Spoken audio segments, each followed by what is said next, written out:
Question D. Find the equation of the circle which passes through the points A, B and C. Now, we've got a right angle triangle and we need to use our circle theorem that basically says if you have a diameter across the circle, any diameter, if you then draw a triangle to any other point on the circumference, you will always make a triangle which has a right angle at that circumference point over there. Okay, so it doesn't matter which point I pick on the circumference, and this isn't a very good diagram, but hopefully it's illustrating what I'm trying to get at. This is always going to be a right angle. Doesn't matter which point I pick on the circumference, we're always going to have a right angle as long as this is a diameter. If I drew a line which wasn't a diameter and tried to do the same thing, we're not going to get a right angle. So that means that we can deduce that because we've got a right angle and all 3 points lie on the circle, that this BC must be the diameter of the circle. So what we need to do is find the centre of the circle, okay, which is the midpoint. Let's call that M. We've already used point C.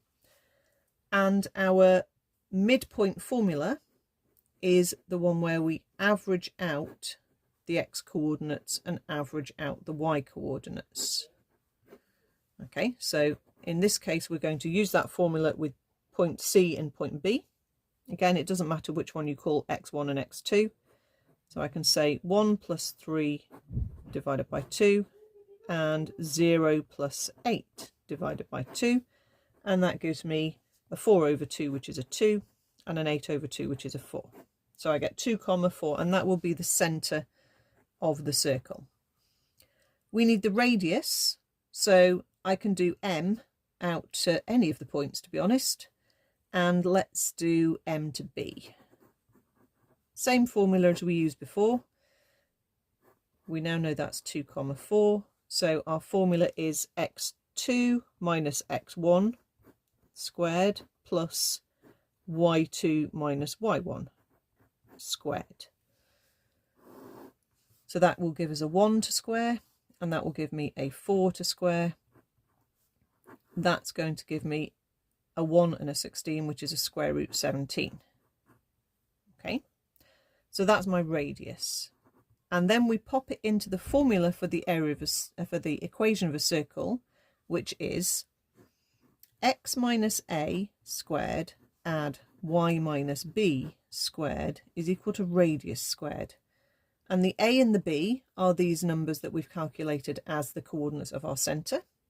And the radius, we can put that in and square that number.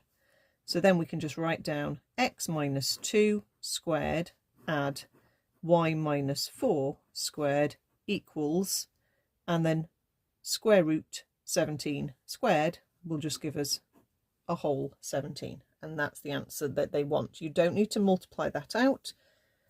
You'll get your mark at that point, and that's fine.